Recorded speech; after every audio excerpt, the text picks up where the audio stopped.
अस्सलाम वालेकुम दोस्तों, आज की हमारी वीडियो ब्रीडिंग सीजन ख़त्म होने से पहले की सबसे इंपॉर्टेंट वीडियो है। आपके साथ वो पॉइंट शेयर करूंगा जो कि 99% लोग मिस्टेक करते हैं और बहुत ही नुकसान होता है। वीडियो का एक एक पार्ट आपने गौर से सुनना है, तो टाइम को वेस्ट नहीं करते शुरू कर लेते हैं आज की वीडियो।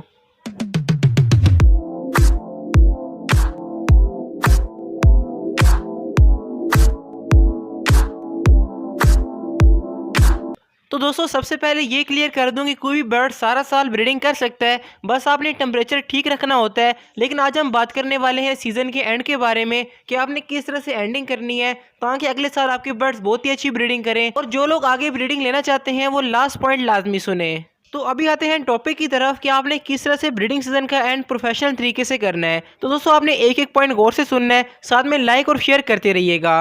तो दोस्तों आपने करना क्या है, अगर आपके पास कॉलोनी सेटअप है तो आपने ऐसा बिल्कुल नहीं करना कि जिन फीमेल के बच्चे बाहर निकलते जाएं आप उनकी मटकियां उतारते जाएं। अगर आप ऐसा करेंगे तो वो फीमेल दूसरी फीमेल से लड़ाई करेंगी और उनके बच्चों को मार देंगी। आपने करना क्या है कि जिस फीमेल का बॉक्स या मटकी आपने उतारना है उसको भी आप केजेस से निकाल लें, यानी कॉलोनी सेटअप से अगर आप उसको निकाल देंगे तो बाकी जिन बर्ड्स के साथ अंडे या बच्चे होंगे वो अच्छी तरीके से ब्रीडिंग करते रहेंगे। क्योंकि बहुत सारे लोगों को जहन में ये क्वेश्चन होता है कि जब हमारे बर्ड्स के बच्चे निकलने वाले होते हैं तो फीमेल दोबारा अंडे लगा देती है और हम मटकियां नहीं उतार सकते। तो ये स्टेप बहुत ही आसान है, जो पेयर फ्री होता जाए आप बेशक उसकी मटकी उतार दें। और अगर आप ब्रीडिंग लेना भी चाहते हैं तो ले सकते हैं, कोई मसले वाली बात नहीं है। बस आपने टेम्परेचर का ख्याल रखना है, ह्यूमिडिटी का ख्याल रखना है।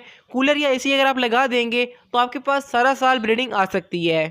लेकिन इस तरीके से बर्ड्स के मिनरल, विटामिन, कैल्शियम सप्लीमेंट हर चीज़ का आपको ख्याल रखना होगा, तभी आपके पास अच्छी ब्रीडिंग आएगी। ये सब चीज़ें हमारे पास अवेलेबल होती हैं, आप इस व्हाट्सएप नंबर पर रब्ता कर सकते हैं। यानी कि कैल्शियम लोक, मल्टी विटामिन और सबसे स्पेशल आइटम ब्रीडिंग फार्मूला। जिस भाई को चाहिए इस व्हाट्सएप नंबर पर रब्ता कर ले। तो कैश ऑन डिलीवरी की service all over Pakistan available है। और रमज़ान डील से जिसने फ़ायदा उठाना है तो कमेंट्स में वीडियो का लिंक पिन है, आप उसको देख लें। और जिनके पास केज सिस्टम है वो स्टेप बाय स्टेप एक एक पेयर को सेपरेट कर सकते हैं, यानी कि जो पेयर आपका ब्रीडिंग से फारिग होता जाए आप उसका बॉक्स या मटकी उतार दें। और जो मेन क्वेश्चन है कि ब्रीडिंग सीजन कब तक रहता है, यानी कि बजरीगर, लव बर्ड, कोकिल हम कब तक ब्रीडिंग ले सकते हैं, तो देखिए नॉर्मली अगर हम देखें तो आप अप्रैल के एंड तक ब्रीडिंग ले सकते हैं। फिंच और जावा गर्मी के मौसम में ब्रीडिंग करती हैं, जबकि बजीज और लवबर्ड सर्दी के मौसम में ब्रीडिंग करते हैं। तो आप सीजन के हिसाब से बर्ड्स को लगा सकते हैं। अगर आप बजीज और लवबर्ड्स को अच्छा एनवायरनमेंट देंगे तो आपके पास गर्मी के मौसम में ब्रीडिंग आ सकती है। तो उसके मुतालिक एक स्पेशल वीडियो आएगी, उसको देखने के लिए नीचे सब्सक्राइब बटन को क्लिक कर लें